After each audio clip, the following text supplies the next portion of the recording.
जेव्हा IT इंडस्ट्रीजला खूप engineers लागत होते तेव्हा त्यांनी ते घेतले, म्हणजे होलसेलमध्ये घेतले, म्हणजे मेकॅनिकल, सिव्हिल, इलेक्ट्रिकल. त्याच्यामुळे झालं काय की कोर सेक्टरकडे एवढं दुर्लक्ष झालं आणि एवढं डिग्रेडेशन झालं की आता मग परत त्या क्षेत्रामध्ये चांगले इंजिनियर्स मिळत नाही. पुण्याला डेट्रॉइट ऑफ ईस्ट म्हटलं जायचं, आता तो टॅग चेन्नईने पळवलेला आहे.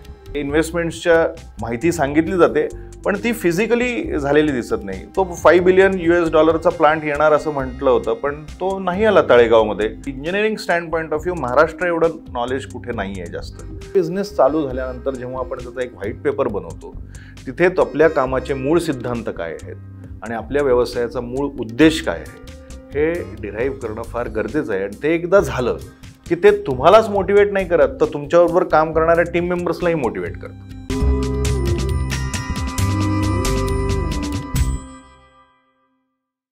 नमस्कार, मी विनायक पाचलक आणि थिंक बँकच्या बिहाइंड द सीन्समध्ये तुम्हा सगळ्यांचं मनापासून स्वागत. आज एका वेगळ्या व्यक्तीशी मी गप्पा मारणार आहे. माझ्याबरोबर वेगवेगळ्या विषयांवर गप्पा मारण्यासाठी आहेत राजेश मंडलिक सर. सर, स्वागत आहे तुमचं थिंक बँकवरती. धन्यवाद सर. सेटको स्पिंडल्स नावाच्या कंपनीचे MD आणि CEO आहेत. मॅन्युफॅक्चरिंगशी रिलेटेड ही कंपनी आहे. कदाचित जे इतर क्षेत्रातले लोक आहेत त्यांना माहीत नसेल कारण हे निश प्रॉडक्ट आहे. वेगवेगळ्या भारतातल्या 3 राज्यात त्यांचे प्लांट्स आहेत. याच्या पलीकडे जाऊन सर वेगवेगळ्या विषयांवरती लिहित असतात, सोशल मीडियावरती लिहित असतात. अभियंत्याचं आहे त्यांचं पुस्तकही प्रकाशित झालेलं आहे आणि त्यांच्या पोस्ट सतत व्हायरल होत राहतात. वेगवेगळ्या मुद्द्यांवरती ते बोलतात. त्यातलीच एक पोस्ट माझ्याही वाचनात गेल्या आठवड्यात आली आणि त्या निमित्तानं ही चर्चा ट्रिगर झाली. ती पोस्ट अर्थातच महाराष्ट्र सध्या कुठं आहे त्यांच्या अनुभवातनं आलेलं त्याचं काही चित्रण होतं. तर त्या विषयावर आणि इतर असंख्य विषयावर सरांशी बोलायचं आहे. Sir, welcome to Think Bank. आणि पहिला प्रश्न हा आहे, ज्या पोस्टमुळं हे ट्रिगर झालं सगळं. तुम्ही इतके राज्य फिरलाय, इतके देश फिरलाय, वेगवेगळ्या लोकांची डील करता, व्यावसायिक पद्धतीचा असेल, इतर पद्धतीचा असेल, नेटवर्क मोठं आहे. महाराष्ट्र सध्या कुठं आहे असं तुम्हाला वाटतं आणि त्या पोस्टमध्ये जे तुम्ही लिहिलं ते समजून घ्यायला आवडेल. सगळ्यात पहिले हे सांगू इच्छितो की ॲज अ स्टेट आणि इथला रेसिडेंट, महाराष्ट्राचा रेसिडेंट, मला त्या ओव्हरऑल प्रदेशाबद्दल भयंकर प्रेम आणि खूपच आदर आहे. कारण ज्या पद्धतीचं अपब्रिंगिंग माझं ह्या राज्यामध्ये झालं आहे आणि माझे वडील MSCBमध्ये असल्यामुळे मी बऱ्याच गावांना फिरलो. लिटरली 12 गावचं पाणी पिल्यासारखं. तर त्याच्यामुळे मी आणि आधीचं शिक्षण आणि नंतरचा व्यवसाय ह्याच्या निमित्ताने मी महाराष्ट्रात अगदी गावोगावी फिरलेलो आहे. तर मी याचं जे इव्होल्युशन ज्याला म्हणतो आपण किंवा प्रोग्रेस म्हणतो तो पूर्ण ॲज अ व्यावसायिक पूर्ण बघितलेला आहे. कारण मी SKFमध्ये 5च वर्ष होतो आणि त्याच्यानंतर मी सेल्स डोमेनमध्ये गेल्यानंतर मला नाशिक, औरंगाबाद, कोल्हापूर, जळगाव, मुंबई आणि अर्थात पुणे, नागपूर ह्या सगळ्याच गावांना फिरावं लागायचं. तर ती जी प्रोग्रेस जी झाली मी ती बघितलेली आहे स्वतः व्यावसायिक म्हणून. फक्त आता गेले मला असं वाटतं की गेले 2-2.5 दशकांमध्ये थोडंसं डिक्लाइनिंग स्टेटला चाललो आहे की काय अशी एक शंका माझ्या मनामध्ये आलेली होती. कारण उत्पादन क्षेत्राशी निगडीत असल्यामुळे नेहमी आमचं एक ऑब्झर्वेशन असतं आम्ही की मार्केट ॲनालिसिस काय करतो. तर मला फक्त असं जाणवतं आहे की फार असा ज्या प्रोजेक्ट्सच्यामुळे खूप एम्प्लॉयमेंट जनरेशन होईल अशा पद्धतीचे प्रोजेक्ट्स नाही आलेले आहेत आत्ता. तर तेवढाच एक फक्त कन्सर्न आहे. मलाही हेही माहिती आहे की जे मी त्या पोस्टमध्येही उल्लेख केला आहे की आजही आपण GDP कंट्रीब्युशनमध्ये नंबर 1ला आहोत देशामध्ये, GST कंट्रीब्युशनमध्ये नंबर 1ला आहोत. थोडंसं मला असं वाटतं की ज्याला आपण पर कॅपिटा इन्कम म्हणतो तिथे आपण थोडे मागे गेलो आहोत गेल्या 8-10 वर्षामध्ये, 15 वर्षामध्ये. तमिळनाडू, कर्नाटक, गोवा ही राज्य, गोवा अर्थात त्यांचं लोकसंख्या कमी असल्यामुळे पुढे असतील, पण तमिळनाडू, कर्नाटक यांनी मात्र खऱ्या अर्थाने काम केलेलं आहे. तर हाच फक्त तो एक कन्सर्निंग फॅक्टर आहे. अदरवाईज ॲज अ स्टेट जसं मी सुरुवातीला म्हटलं की मी त्या पूर्ण प्रदेशाच्या प्रेमात आहे.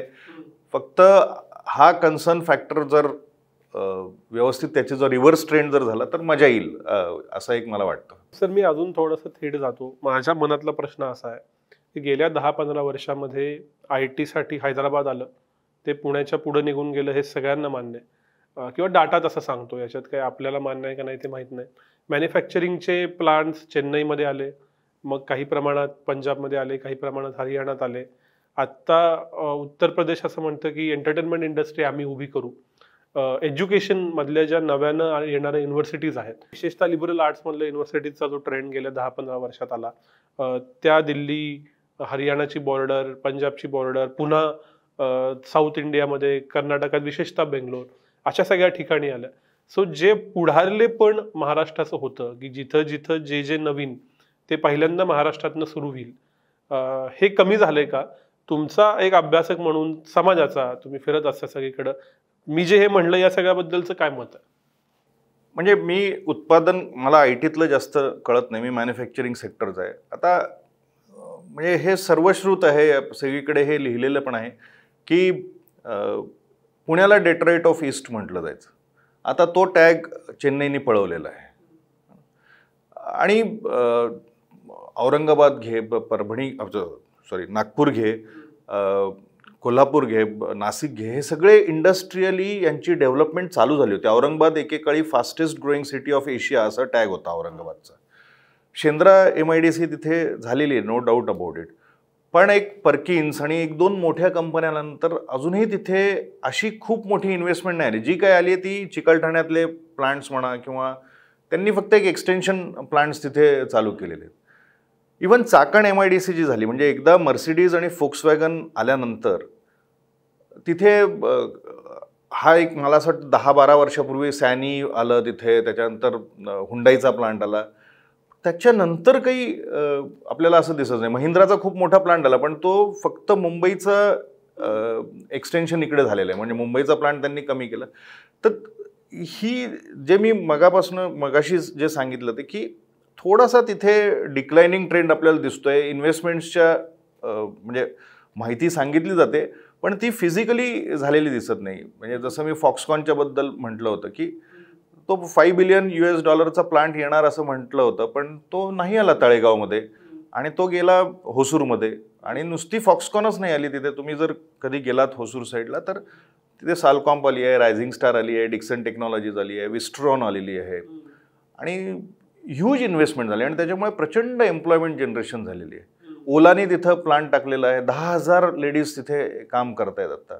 तर असं जेला आपण सबस्टेन्शियल एम्प्लॉयमेंट जनरेशन करणारा जो IT चं तर मला जास्त माहिती नाही, कारण मी त्या क्षेत्राशी निगडीत नाही आहे म्हणून, पण मॅन्युफॅक्चरिंगचं हे ढळढळीतपणे दिसतंय आपल्याला. मिहान छान, अतिशय सुंदर पद्धतीने मिहान त्यांनी म्हणजे लेआउट केलेला होता त्या सगळ्या एरियाचा.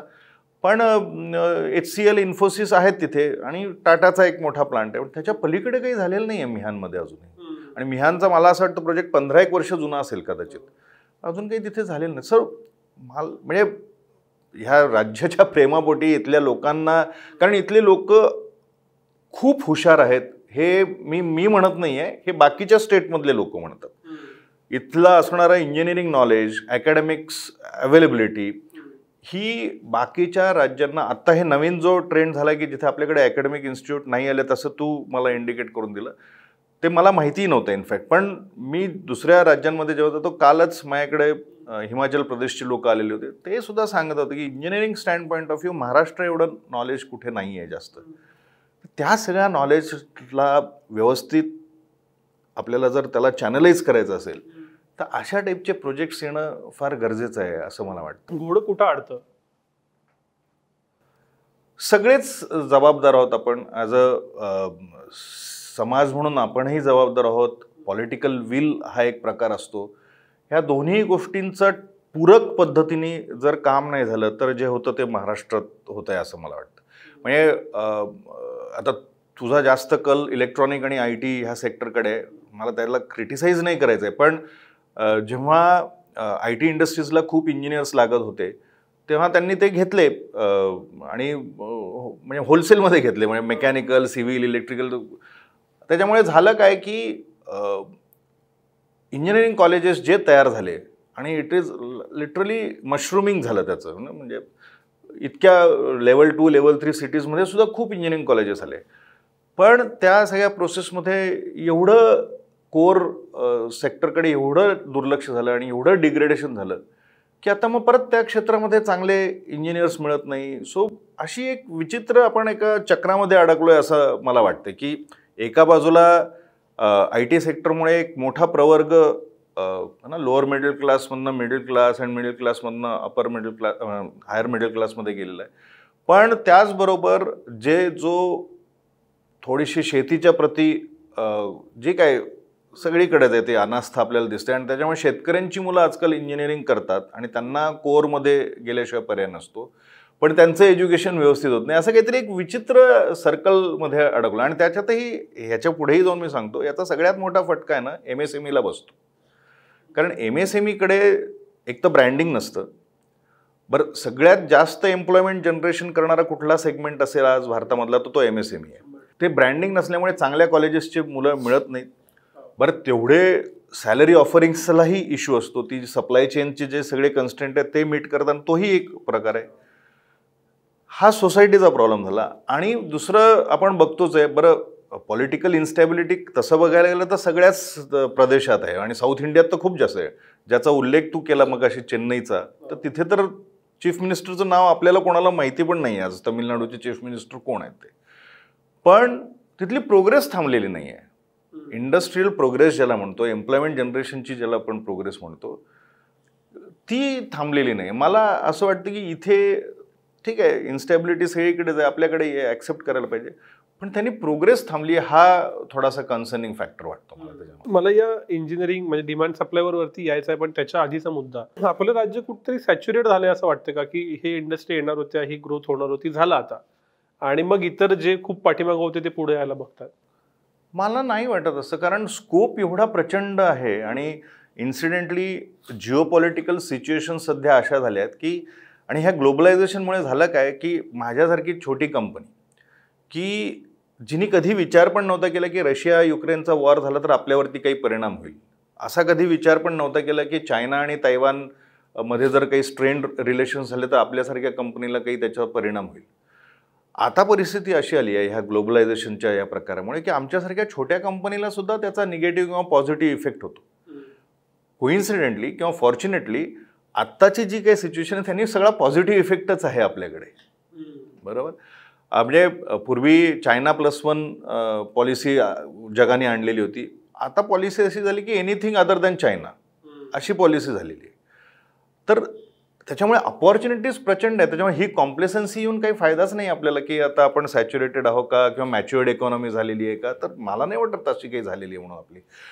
कारण वर्ल्ड लेव्हलला जर आपण पर कॅपिटा इन्कमचा जर हिशोब केला तर आज आपण भारतातच मुळात 4-5व्या स्थानावरती आहे महाराष्ट्र. तर तो तरी आपल्याला वाढवण्यापुरता तर तेवढा तर स्कोप आहेच आपल्याकडे. सो माझ्या मते ग्रोथला प्रचंड स्कोप आहे. त्याला ती जी संधी जी आहे ती आपण ॲडॉप्ट करायला पाहिजे, त्याच्यावरती ग्रॅब करायला पाहिजे.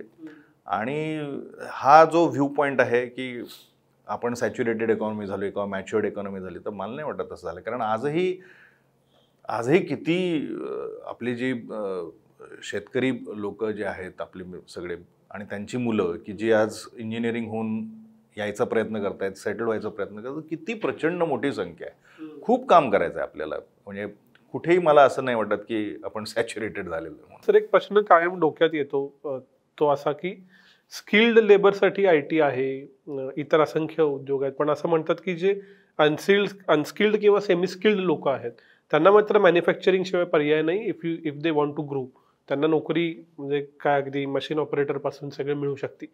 तर ह्या फॅक्टरचा अनस्किल्ड लेबर आणि स्किल्ड लेबर कुठं इम्पॅक्ट दिसतो का तुम्हाला तुमच्या व्यवसायात इतर ठिकाणी ग्रो होताना? नाही, हा एक सगळ्यात मोठा गैरसमज आहे की मॅन्युफॅक्चरिंगला अनस्किल्ड किंवा सेमी स्किल्ड लेबर लागतात म्हणून. असं नाही आहे. मॅन्युफॅक्चरिंगला सुद्धा स्किल्ड लेबरची खूप गरज आहे. तर एक फक्त ज्याला आपण काय म्हणतात की हेल्पिंग हँड्स म्हणतो ते सोडलं तर बाकीच्या प्रत्येक क्षेत्रामध्ये स्किल्ड लेबरची गरजच आहे तिथे सुद्धा. म्हणजे ती फक्त आता तू जर इंजिनियर म्हणत असशील तर तिथे स्किलसेट वेगळे लागतात, पण हे ज्याचा तू उल्लेख केला ऑपरेटर्स म्हणून, तर तिथे आपल्याला स्किलच लागते. इनफॅक्ट आमचा तो जास्त मोठा कन्सर्निंग फॅक्टर आहे की चांगले स्किल्ड लेबर न मिळाल्यामुळे मशीन्सची प्रोडक्टिव्हिटी म्हणा किंवा ओव्हरऑलच आमच्या क्षेत्रातली प्रोडक्टिव्हिटी ही माझ्या मते 70% आसपास आहे, त्याच्या पुढे नाही आहे ती प्रोडक्टिव्हिटी. तर त्याची अवेलेबिलिटी करून घेणे हे परत दोन्ही क्षेत्राचं काम आहे, म्हणजे सोसायटीचं पण काम आहे आणि अर्थात पॉलिटिक्स. कारण मला एक माझं एक मत आहे असं की शासनाच्या मनात जर आलं तर ते काहीही करू शकतात आणि आपण असे असंख्य प्रोजेक्ट्स आत्ता गेल्या काही वर्षामध्ये झालेले बघितले. म्हणजे पोलिओचा डोस घ्या, फास्टॅग बघा, कोविडमधली सिच्युएशन हँडलिंग म्हणा. तर ह्यांनी जर पॉलिटिकल विल जर आली याच्यामध्ये आणि त्याला सोसायटी नॅचरली सपोर्ट करणार, कारण ते सगळं ग्रोथच्या रिलेटेड आहे, तर मग ह्याच्यामध्ये टर्नऑन. आणि हे झालेलं आहे जगभरामध्ये. मला आत्ता एक्झॅक्टली देश आठवत नाही, पण मला असं वाटतं जर्मनीतल्या लोकांनी लिटरली डिमांड केली गव्हर्नमेंटकडे की आम्हाला ह्या क्षेत्रामध्ये पुढे जायचं आहे, याच्याशी रिलेटेड अकॅडमिक्स तुम्ही स्ट्रॉंग आणा. तर ते होऊ शकतं त्याच्यामध्ये.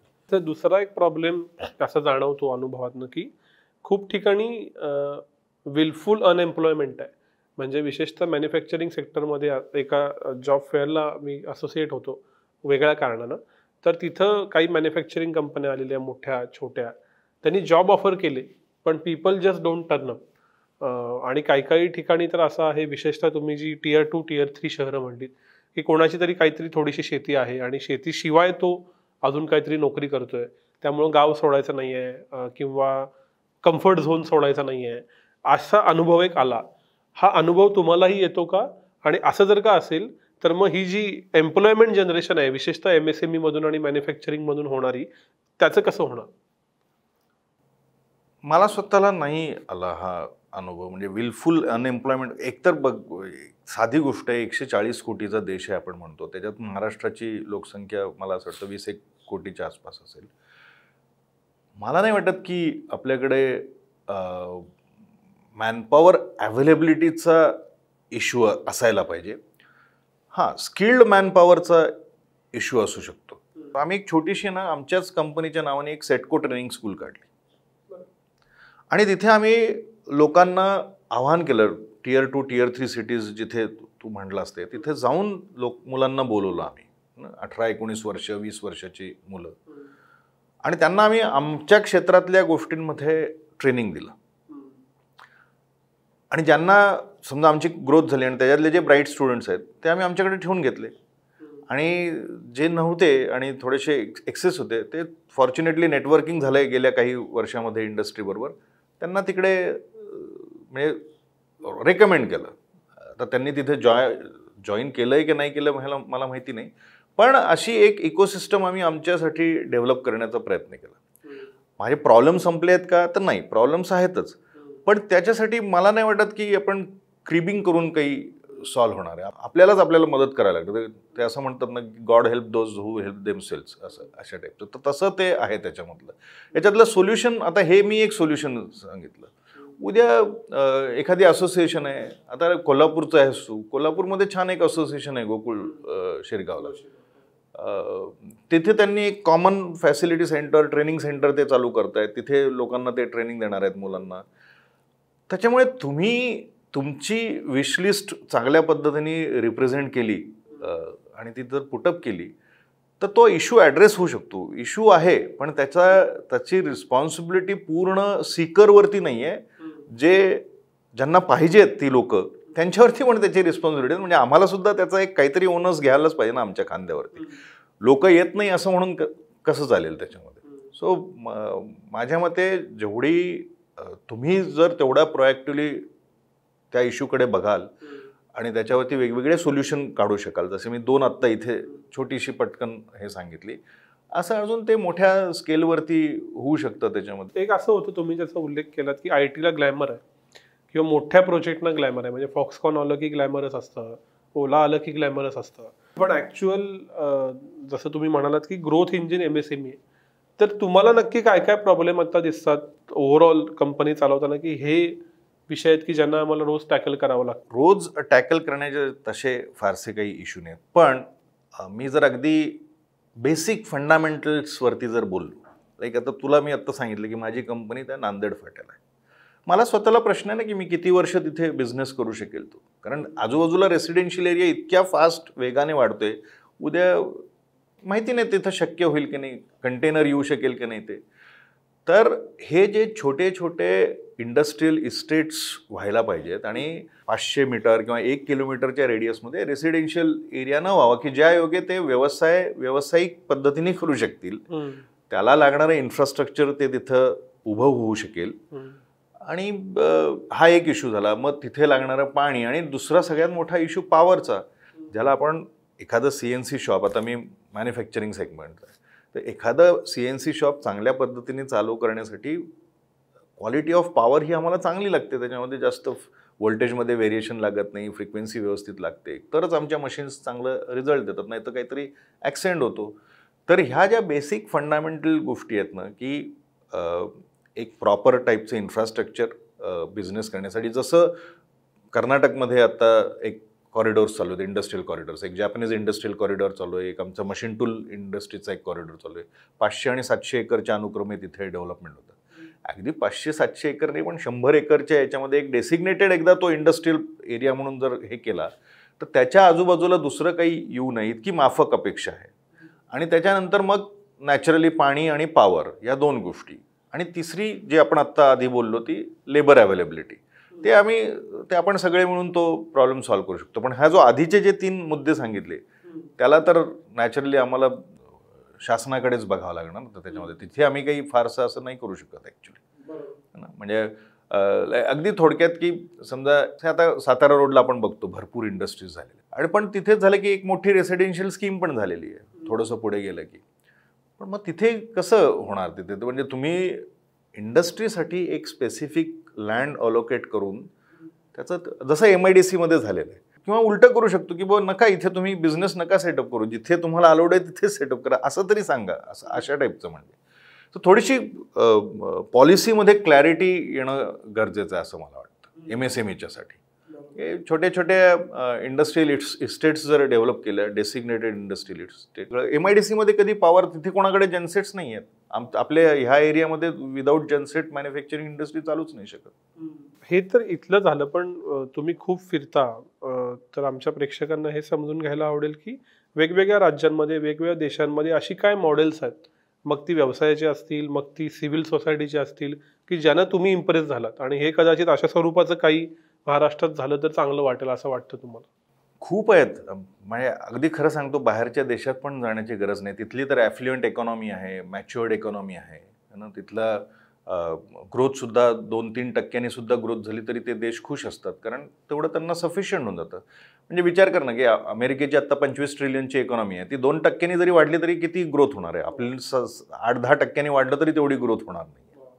तर त्याच्यामुळे ती तर आहेच देश, त्यांच्याकडनं भरपूर काही घेण्यासारखं आहे. पण इव्हन विदिन इंडियासुद्धा अनेक गोष्टी अशा आहेत की ज्या आपण म्हणजे इंट्रास्टेट जर आपण असं व्यवस्थित कम्युनिकेशन ठेवलं तर होऊ शकतं. लाईक कर्नाटकची KSRTC, माझ्या मते ती जगातल्या सर्वोत्तम बस सर्व्हिसपैकी आहे. वेळेवरती निघतात गाड्या, क्लीन बसेस असतात त्यांच्या, ड्रायव्हर कंडक्टर अतिशय चांगल्या पद्धतीने मॅनेज करतात, अशा पद्धतीने पॅसेंजर्सना बोलवतात as if it is own by them ती बस, अशा पद्धतीने. आय डोंट नो, म्हणजे you must might have experience this. किंवा चंदीगडला जा, रात्री 11-11:30 वाजता सुद्धा कंपल्सरी सगळेजण सिग्नल पाळत असतात तिथे. त्यांनी मग काही ठिकाणी त्यांनी फोर्सेबली केलेलं असेल, काही ठिकाणी लोकांचा सहभाग असेल. इंदोरला जा, नागरिकांच्या सहभागाच्या शिवाय इंदोर एवढं स्वच्छ राहणं शक्य नाही आहे. इतकं क्लीन आहे, आणि उगच नाही त्याला नंबर 1चं, रिअल सेन्समध्ये they deserve that number 1 position in India.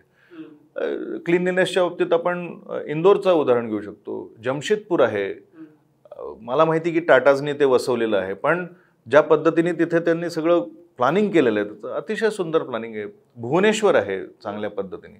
So अशा वेगवेगळ्या आपल्याच देशामध्ये अनेक गोष्टी. केरलाचं नर्सिंगचं उदाहरण आहे, ज्या पद्धतीने त्यांनी नर्सिंग एज्युकेशन हे केलं की जगभरामध्ये नर्सेस आज केरळावरनं जातात ॲक्च्युली. सो असे वेगवेगळे देशातले, आज आपण तामिळनाडूचं जर उदाहरण घेतलं, होसूरचं, अतिशय सुंदर इंडस्ट्री फ्रेंडली इन्फ्रास्ट्रक्चर त्यांनी बनवलेलं आहे. कोलार गोल्डफिल्डच्या इथे कर्नाटकने बनवलेलं आहे. सो असे वेगवेगळ्या राज्यांमध्ये वेगवेगळ्या डेव्हलपमेंट्स चालू आहेत ॲक्च्युली. आणि त्याला आपल्याला काय वाईट नाही, आपण एकाच देशाचे सगळे नागरिक आहोत, एकाच देशामध्ये हे सगळे स्टेट्स आहेत. एकमेकांचं शिकून जर आपण आपल्याकडे जर ते ॲडॉप्ट केलं तर नक्कीच छान छान गोष्टी होतील डेफिनेटली. म्हणजे असं विचार करणं की MSRTCनी KSRTCच्या याच्यावर मीटिंग केली आणि त्यांनी जे जे काही इम्प्लिमेंट केलं ते सगळं आपल्याकडे केलं आणि आपल्या बसेससुद्धा छान दिसायला लागल्या, शिवनेरीसुद्धा चांगली मेंटेन व्हायला लागली. आपल्याला आनंदच आहे ना सगळ्यांना त्याच्याबद्दल. ह्या सगळ्या प्रोजेक्ट्स मागं त्या ठिकाणच्या वर्क होणाऱ्या काय ट्रिगर असतो असं वाटतं? म्हणजे what drives this some projects to be great and others are not so great? परत आपण तिथेच येतोय ना, म्हणजे सोसायटीची इच्छा, ती इच्छा प्रगट करण्याची लॉजिकल लेजिटिमेट पद्धतीने प्रगट करण्याची ताकद, आणि मग जे त्याच्यावरती काम करणारे अधिकारी आणि मंत्री हे सगळे लोक आहेत त्यांनी त्याच्यावरती केलेला प्रोॲक्टिव्ह आणि पॉझिटिव्ह त्याला दिलेला फीडबॅक किंवा त्याला दिलेला रिस्पॉन्स, हे पण त्याच्या आधी ती डिमांड तशा पद्धतीने व्हायला पाहिजे, चांगल्या पद्धतीने.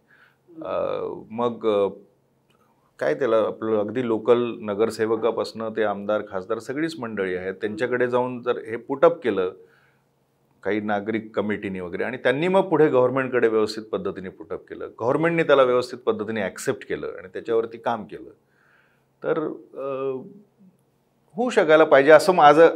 प्रायव्हेट सेक्टरचा माणूस आहे, युजली अशा पद्धतीने प्रायव्हेट सेक्टरमध्ये घडतात गोष्टी. ते फक्त मोठ्या स्केलवरती, इथला स्केल खूपच मोठा आहे जो आपण बोलतोय, तो थोडासा वेळ लागेल पण कुठेतरी सुरुवात व्हायला पाहिजे असं मला वाटतं. पण मला एक असा प्रश्न पडतो की एखाद्या शहराची किंवा सोसायटीची सायकी डेव्हलप होती का eventually over the period of time, आणि त्यानं मग दिशा ठरती का की ते शहर, तो रिजन कसा जाणार? की तुम्ही मराठवाड्यात वेगळं वागता, पश्चिम महाराष्ट्रात वेगळं वागता, पुण्यात वेगळं वागता, मुंबईत वेगळं वागता, आणि मग तिथल्या बिहेवियरनुसार बदलता. आपण पुण्यात कदाचित सिग्नल तोडू पण मुंबईत नाही तोडणार, 100दा विचार करू. तर ही जी सोसायटीची सायकी डेव्हलप होणं, ह्याच्याकडे तुम्ही कसं बघता? हा, म्हणजे मला असं वाटतं हा सगळा सत्संगाचा भाग आहे. म्हणजे कुठेतरी एक तो ट्रिगर पॉईंट, म्हणजे इतकं सिम्पल आहे ना की एअरपोर्टला आपण कुठेही कचरा इकडे तिकडे नाही टाकत, ते शोधतो कुठे ते डस्टबिन आहे ते. मग असं का होतं? मग बाकी मग रस्त्यावरती आपण ती सायकोलॉजी का नाही अडॉप्ट करू शकत? तर त्याच्यासाठी दोन्ही गोष्टींची गरज आहे. एक तर तो ड्राईव्ह होणं गरजेचं आहे, आणि ती नुसती ड्राईव्ह नाही व्हायला पाहिजे, ते नंतर मुवमेंट म्हणजे चळवळीमध्ये ते कन्वर्ट व्हायला पाहिजे. जसं आपण आधी बोलताना म्हटलं होतं, इंदोरबद्दल उल्लेख केला होता, की मला आज खात्री आहे की इंदोरमध्ये कुठलाही नागरिक ओला कचरा आणि सुका कचरा एकत्र डंप करत नसेल, जो पुण्यामध्ये अगदी रेग्युलरली होतो. मला त्याच्यामध्ये आणि उद्या समजा असं काही झालं की एखादं सबब समजा ठरवलं की एक सबब आपण आता अशा पद्धतीने डेव्हलप करू की ते मॉडेल सबब व्हायला पाहिजे, उद्या नागरिक उठून म्हणणारच ना तिथल्या लोकांना की अरे आपण पण इथे करायला पाहिजे म्हणून. म्हणजे आपल्या इथे एक फार मोठं, मला नेहमीच वाईट वाटतं याच्याबद्दल की त्याच्यामध्ये चूक काही नाही आहे, ते शेवटी लोकांच्या श्रद्धेचा भाग आहे, पण आपल्या इथे नगरसेवक सगळ्या नवरात्रामध्ये देवीचे टूर करतात वगैरे सगळं करतात, किंवा गणेशोत्सवात अष्टविनायकचे टूर होतात, पण रस्ता खराब का आहे याच्यावरती फार अशी चर्चा झालेली दिसत नाही. असे लोक एकत्र येऊन तिथे काही कन्स्ट्रक्टिव्ह काम झालेलं दिसत नाही. ते एखाद्या ठिकाणी ते जर झालं असं आणि ते नंतर मग लोकांनी सुद्धा फॉलो केलं आणि त्याला कॉपी केलं, तर मला असं वाटतं ते व्हायला काही हरकत नाही आहे. म्हणजे अशा गोष्टी घडताना दिसतात, आणि कशाचा कुठे पॉझिटिव्ह इफेक्ट होईल हेही आपल्याला माहिती नाही. म्हणजे क्लीनलीनेस अगदी एकदम साधी गोष्ट आहे, पण एकदा तुम्ही क्लीनलीनेस मेंटेन करायला चालू केलं ना की ॲटोमॅटिकली तुमच्या बाकीच्या वागण्यामध्ये सुद्धा ॲटोमॅटिक शिस्त येते. हे माझं ठीक आहे, आमची कंपनी छोटी आहे किंवा पण फॉर दॅट मॅटर कुठलीही तुम्ही मोठी कंपनीसुद्धा घ्या, म्हणजे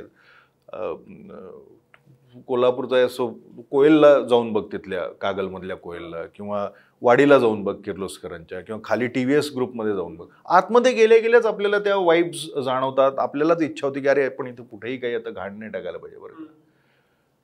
सो हे सगळं, हा सगळा सायकोलॉजिकल चेंज जो आहे तो आपण ॲक्च्युली आणू शकतो, तो भवताल त्या पद्धतीने जर क्रिएट केला तर ते करण्याची गरज आहे असं मला वाटतं. म्हणजे आणि ते करू शकतो. तुम्ही क्लिनलीनेसचा उल्लेख केला म्हणून रॅन्डम सुचला पुन्हा एकदा की खूप प्रिन्सिपल्स असतात मॅन्युफॅक्चरिंगमध्ये. 6 सिग्मा असतो, त्याच्यात लोक ब्लॅक बेल्ट पर्यंत जातात. 5S प्रिन्सिपल्स, वेगवेगळी प्रिन्सिपल्स असतात. तर ही जी मॅन्युफॅक्चरिंग सेक्टरमधली प्रिन्सिपल्स आहेत ही सोसायटीला लागू शकतात? अगदी लागू शकतात. 5S आता माझ्या कंपनीमध्ये खूप मोठं इम्प्लिमेंटेशन चालू आहे. 5 मार्चला माझ्या इथे त्याची किक ऑफ मीटिंग आहे. पण 5S जर आपण घरामध्ये लावलं ना तर घर इतकंच चकाचक होऊन जाईल. कारण कंपनीपेक्षा तर घरात आपण इतके अटॅच असतो वेगवेगळ्या गोष्टींशी. नाही, हे माझ्या वडिलांचं आहे, माझ्या आजोबांचं आहे आणि ते मला सांभाळून ठेवला पाहिजे. आणि तिथे 5S लावा तुम्ही, तुमचं घर एकदम लीन बनून जाईल, एकदम ट्रीम आणि एकदम स्वच्छ बनून जाईल ऑटोमॅटिकली.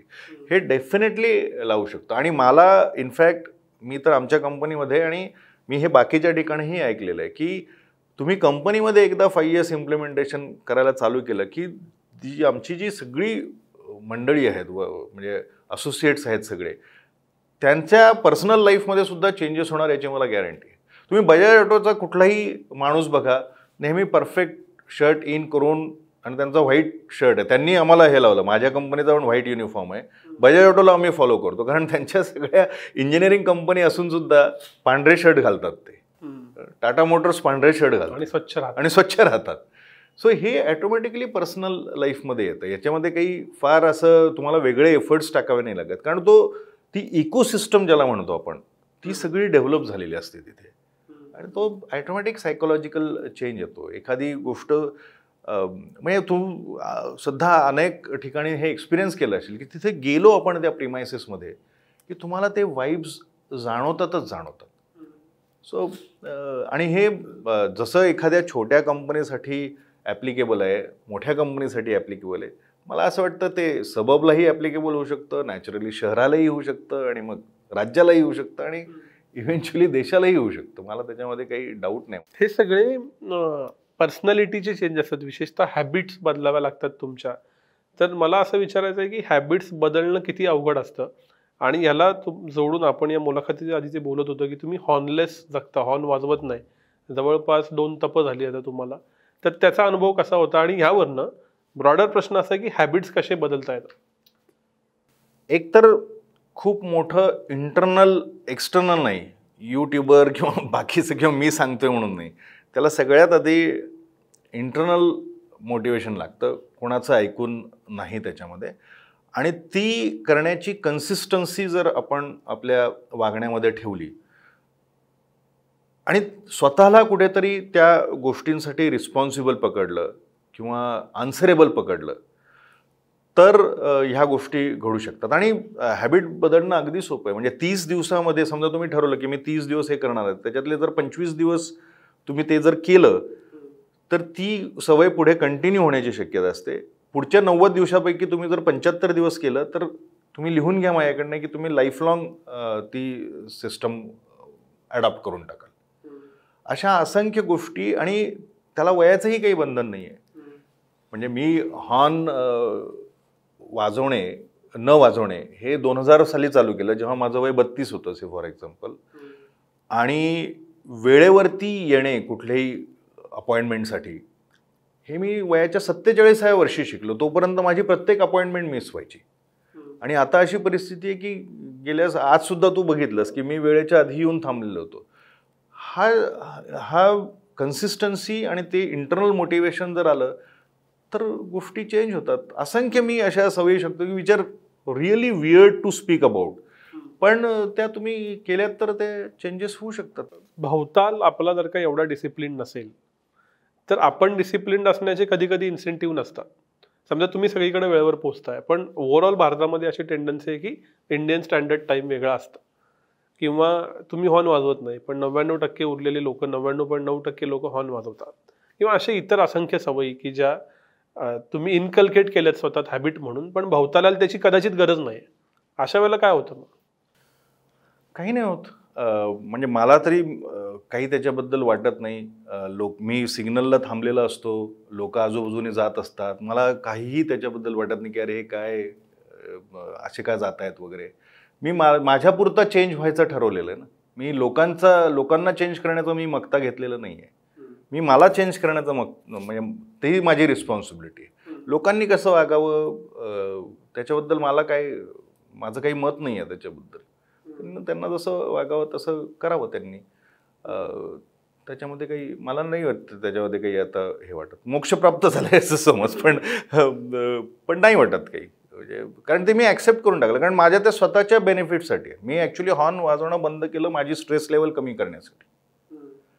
कारण निम्मा वेळ स्ट्रेस त्या रस्त्यावरती यायचं ना गाडी चालवताना. आणि इनफॅक्ट आहे ना, कायदे में रहो फायदे में रहो इतकं सिम्पल लॉजिक आहे. Actually if you follow discipline ना, तुम्हाला टेन्शनच नसतं. ॲक्च्युली डिसिप्लिन फॉलो नाही केलं तर टेन्शन असतं. तुम्ही नो एंट्रीमध्ये शिरला तर तुम्हाला टेन्शन आहे की समोर हवालदार येऊन आपल्याला पकडेल की काय. तुम्ही गेलाच नाही तर तुम्हाला कसलं टेन्शन.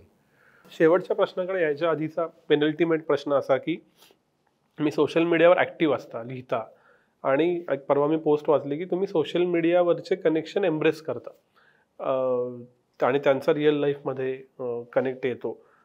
माझी सुरुवात जी झाली त्याच्यामध्ये सोशल मीडियाचा खूप वाटा होता 10-12 वर्षापूर्वी. तर या सोशल मीडियाकडं एक उद्योजक आणि याचे पॉझिटिव्ह इफेक्टच करून घेऊ इच्छिणारा व्यक्ती म्हणून तुम्ही कसं बघता?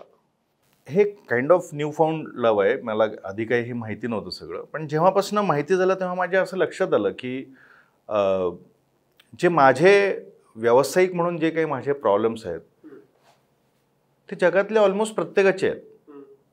आणि ते प्रॉब्लेम्सला फेस करताना मी काय काम केलं, मला कुठे अपयश आलं, कुठे यश मिळालं, हे जर मी लोकांच्या बरोबर शेअर केलं तर मला माहिती नाही ते लोक कितपत याने ते घेतात जे मी सांगतो ते. पण मी बघितलं की बऱ्याच लोकांना ते रिलेट होतं. कारण ते वपूंचं वाक्य ना की जितकं तुम्ही पर्सनल लिहाल तेवढं ते युनिव्हर्सल बनत जातं. तर ते तसंच आहे त्याच्यामध्ये. आणि सो माझा ॲक्च्युली जर तू कंपनीत आला, again this may sound little self bragging, पण आमच्या इथे आमचं कोर पर्पज आहे की to share knowledge and information as a contribution to enhance brand India. तो माझा तो पर्पजच आहे लाईफचा की शेअर करणे. मग तो लोकांना आवडेल न आवडेल हा त्यांच्या पुरता मर्यादित किंवा त्यांचा तो प्रश्न आहे. मला आवडतं लोकांशी शेअर करायला, आणि त्याच्यातनं जर लोकांना जर काही फायदा मिळत असेल तर तो ॲडिशनल बोनस आहे. सगळ्यात आधी मला आवडतं ते की मी जे काही ॲक्शन्स किंवा जे काही प्रॉब्लेम्स फेस करताना त्याच्यावरती जे काम केलं ते. आणि मलाही हेही माहिती की 60% केसेसमध्ये मला अपयश आलेलं आहे, 40% केसेसमध्ये यश आलेलं असतं. पण हू नोज, म्हणजे ते एखाद्या तलावामध्ये दगड टाकल्यानंतर आपल्याला माहिती नाही ना ती त्या लाटा कुठपर्यंत जातील ते. तसं आपण लिहिल्यानंतर आपल्याला माहिती नसतं की त्याचा परिणाम कुठपर्यंत होईल. ते इतकी सरळ सोट भावना आहे त्याच्यामध्ये. कुठेही काही आपण काही फार भारी करतोय किंवा असं काही नाही आहे त्याच्यामधलं. मला आवडतं, मी लिहितो, लोकांनाही आवडतं असं थोडंसं दिसतं. ते नाही आवडलं तरी मला काही त्याच्यामध्ये फार असा प्रॉब्लेम नव्हता ॲक्च्युली. आत्ता सुचलेला प्रश्न असा की ब्रँड इंडिया नक्की काय होतं की समजा एक कस्टमर आहे, राईट, आणि त्या कस्टमरकडे तुम्ही गेलात आणि एक जर्मन प्रोडक्ट घेऊन गेलात आणि एक भारतीय प्रोडक्ट घेऊन गेलात. दोघांनीही सेम मटेरियल वापरलेलं आहे, सेम मॅन्युफॅक्चरिंग प्रोसेस वापरलेली आहे. भारतीय प्रोडक्टला जर एक्स प्राईस मिळत असेल तर जर्मन प्रोडक्टला 1.4x मिळते. ह्याच्यामध्ये काय आहे, म्हणजे हे मला एक लेबरचा इफेक्ट पकडला. कोणी इमिजिएटली म्हणेल आता हे कोणी ऐकलं की अरे तिथली लेबर कॉस्ट जास्त आहे, त्याचा इफेक्ट फायनल प्राईसवरती 10-20% येईल, 25% येईल. पण मी जेव्हा 1.5 1.6x म्हणतोय तर तेवढा इफेक्ट नाही होत ना लेबर कॉस्टचा. तर मला असं वाटतं तो टोटल नॅशनल जर्मन प्रोडक्ट यार, बेस्ट क्वालिटी. सो ज्याला आपण व्हॅल्यू फॉर मनी म्हणतो, तर तो तुम्हाला जर्मन याच्यामध्ये दिसतो. आणि तुमच्यामुळे मिळत नाही की यांनी काहीतरी गडबड केलेली असणार हे मॅन्युफॅक्चर करताना, मटेरियल चांगलं नसणार, याला मिळणारं मटेरियल डुप्लिकेट असणार आहे आणि बेरिंग्स डुप्लिकेट वापरलेले जे काय असतील ते, अशी एक आपल्याच लोकांच्या मनामध्ये एक डाऊट येतो ना. तर ओव्हरऑल ते ब्रँड इम्प्रूव्ह करणं की हे आपण इंटरनॅशनल स्टँडर्डचं आहे आणि त्याच्यामध्ये मग लोकांचं वागणंही आलं की अरे इंडियामध्ये दिलं तर कदाचित तर कॉपी होण्याची शक्यता आहे. हा एक पूर्वीच्या काळी खूप मोठा गैरसमज होता. चायनाने ते केलेलं होतं हे सगळ्यांनाच माहिती आहे, मी काही वेगळं सांगण्याची गरज नाही.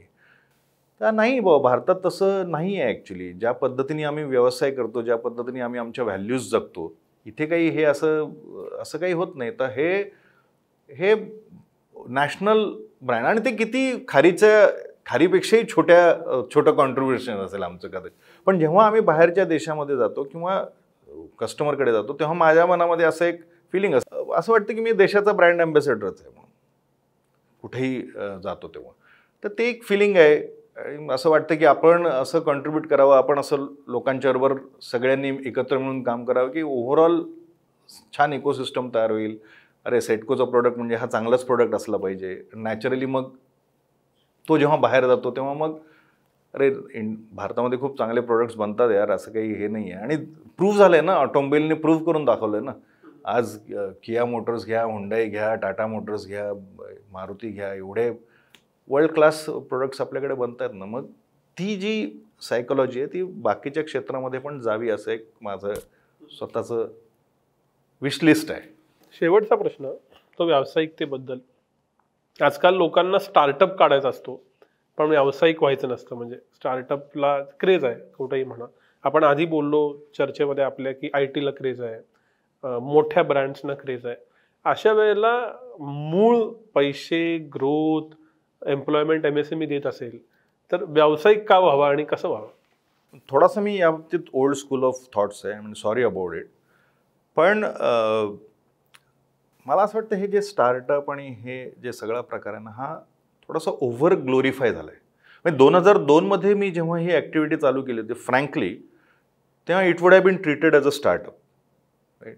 फक्त आता ते मॅनेजमेंट जार्गनमध्ये वेगवेगळे असे शब्द येत असतात, डिस्रप्शन किंवा स्टार्टअप आता नवीन याच्यामध्ये. तर जर अशा ह्याने बिझनेस चालू केला ना, असं माझं मत आहे, पर्टिक्युलरली फर्स्ट जनरेशन एंटरप्रेनर ज्यांच्या घरामध्ये ऑलरेडी बिझनेस आहे, ऑलरेडी सगळं चालू आहे, तिथे काही प्रॉब्लेमच नसतो. त्यांच्याकडे व्यवसायाचं बाळकडू त्यांना लहानपणापासूनच मिळालेलं असतं. पण जे फर्स्ट जनरेशन एंटरप्रेनर आहेत त्यांनी जर पियर प्रेशर खाली किंवा आजकालच्या जगामधलं हे सोशल मीडिया प्रेशर आहे किंवा जे इन्फॉर्मेशन प्रेशर आहे त्याच्या खाली जर ते चालू केलं तर ते धोकादायक आहे असं मला वाटतं. जोपर्यंत ती आयडिया स्केलेबल आहे किंवा त्याचा व्यवसायामध्ये चांगल्या पद्धतीने रूपांतर होऊ शकतं हे, आणि भरपूर आजकाल अवेलेबल तर खूप लोक आहेत ना, म्हणजे तू सुद्धा सांगू शकतोस एखादा जर तुझ्याकडे, पण लोकांनी विचारायला पाहिजे, त्याच्यामध्ये काही वाईट वाटण्याचं काही कारण नाही ॲक्च्युली. तर त्या प्रेशर खाली येऊन बिझनेस चालू करण्यामध्ये काही मतलब आहे असं मला वाटत नाही. तुमच्याकडे आयडिया आहे, ती स्केलेबल आहे, ती असंख्य लोकांना त्याचा फायदा होऊ शकतो, काही सेगमेंटला त्याचा फायदा होऊ शकतो, मग तुम्ही ते करा ना अवश्य, त्याच्यामध्ये काहीच हे नाही आहे. पण फक्त आता इमिजिएटली व्हॅल्युएशन करायचं आहे त्याचं before even launching the product, आणि मग ते बूटस्ट्रॅप फंडिंगनीच करायचं की VC फंडिंगनी करायचं, इथंच डायरेक्ट चर्चा चालू होते. प्रोडक्ट पण तयार नाही झालं तरी कंपनीचं व्हॅल्युएशन 100 कोटी बनतं. हे माझ्या मे बी एजचा फरक असेल, पण मी जसं मगाशी म्हटलं तर ओल्ड स्कूल ऑफ थॉट्स असल्यामुळे मला काही झेपत नाही या सगळ्या गोष्टी. त्याच्यामध्ये एक सिस्टमॅटिक प्रोसेस आहे, त्या ह्याच्यावरती जर काम केलं व्यवस्थित पद्धतीने, कुठल्याही प्रेशर खाली करू नका. जस्ट 3-4 मित्र, चला यार काहीतरी आता आपण बिझनेस करायचा आहे, हा यंगेस्ट बिलियनियर झाला आहे, आपण पण अशाच ह्या याच्याखाली जर बिझनेस चालू झाला तर मला नाही. आणि म्हणून जे स्टार्टअपचं जे फेल्युअर पर्सेंटेज आजकाल सगळेजण बोलत होतात की 85-90% फेल होतात वगैरे, तर ते मला असं वाटतं त्याच्यामागचं हे कारण आहे की एक टिपिकल ज्याला आपण पूर्वीच्या थॉट्समध्ये म्हणत होतं की पाया एकदम तगडा पाहिजे, वैचारिक बैठक चांगली पाहिजे आणि त्याच्यानंतर केलं तर सक्सेसचा जो पॉसिबिलिटी आहे, गॅरंटी नाहीच आहे, ती थोडीशी जास्त होऊन जाते त्याच्यामध्ये. पण हे मोनोटोनस करताना मोटिवेट कसं राहतात लोक? स्टार्टअप करताना समाज मोटिवेट करतो की अरे कर कर काहीतरी वेगळं करतोय, पण समजा एखाद्यानं असं ठरवलं की मी मशीन शॉप टाकणार आहे, तर त्याचं मोटिवेशन त्यानं कसं जपून ठेवायचं? थोडंसं अवघड आहे, थोडंसं काइंड ऑफ फिलॉसॉफिकल पण आहे. पण कुठल्याही व्यवसायाचा, तुलाही माहिती आहे, मलाही माहिती आहे, सगळ्याच व्यावसायिकांना माहिती आहे, कुठल्याही व्यवसायाचा कमर्शियल पर्पज हा टॉप लाईन आणि बॉटम लाईन असतो, बरोबर. पण मूळ उद्देश काय आहे, कोर पर्पज जर फाइंड आउट करण्याचा प्रयत्न केला तर लक्षात असं येईल की तो it is something completely different than commercial purpose. Okay. आणि मग एकदा तो मूळ उद्देश हा जर पैसा नसेल तर तो मोटिवेट करतो व्यवसाय करण्यासाठी. मी मगाशी सांगितलं की आमचा कोर पर्पज हा to exchange knowledge and information. आज जे मी करतोय ते नॉलेज अँड इन्फॉर्मेशन शेअर करतोय. Am I not living to the purpose जे मी ठरवलं आहे ते. इथे पैसा कुठे आहे याच्यामध्ये? काहीच नाही आहे संबंध त्याचा. तर तो कोर पर्पज डिराईव्ह करणे जेवढ्या लवकरात लवकर. मी असं म्हणत नाही की आज बिझनेस काढला पहिले कोर पर्पज डिराईव्ह करा आणि मग बिझनेस चालू करा म्हणून, असं नाही म्हणत आहे मी. पण एकदा बिझनेस चालू झाल्यानंतर जेव्हा आपण त्याचा एक व्हाईट पेपर बनवतो तिथे आपल्या कामाचे मूळ सिद्धांत काय आहेत आणि आपल्या व्यवसायाचा मूळ उद्देश काय आहे हे डिराईव्ह करणं फार गरजेचं आहे. आणि ते एकदा झालं की ते तुम्हालाच मोटिवेट नाही करत तर तुमच्याबरोबर काम करणाऱ्या टीम मेंबर्सलाही मोटिवेट करतं. कारण उद्या मी असं म्हटलं की माझ्या कंपनीचा core purpose exchange knowledge and information आणि हू नोज उद्या ब्रह्मोस मिसाईल करण्यासाठी माझा जो रिपेअर केलेला स्पिंडल वापरला जात आहे किंवा उद्या इस्रोच्या एखाद्या प्रोजेक्टमध्ये जी मशीन आहे तिथे सेटकोचं स्पिंडल यूज केलं जातो आहे, हे किती मोठं फिलिंग असेल ॲक्च्युली. तर युजली मोटिवेशन जे आहे हे नॉन कमर्शियल पर्पजने होतं आणि ज्याला डे टू डे जगण्यातले पर्सनल ॲस्पिरेशन्स आहेत ते कमर्शियल पर्पजने मीट होतात. याचं कॉम्बिनेशन तिथे व्हायला पाहिजे. असं माझा त्याच्या मागचा मोटिवेशन जे तू शब्द वापरला तर तो हा आहे असं माझं अंडरस्टँडिंग आहे त्याच्यामधलं. राजेश सर, तुमचे खूप खूप आभार. आपण वेगवेगळ्या विषयांवर गप्पा मारल्या. खरं तर अजून बोलायला हवं, पण हा एपिसोड इथंच थांबूया आणि भविष्यात वेगवेगळ्या विषयांवर बोलूया. तुम्ही वेळ दिलात त्याबद्दल खूप खूप आभार. धन्यवाद. थँक्यू.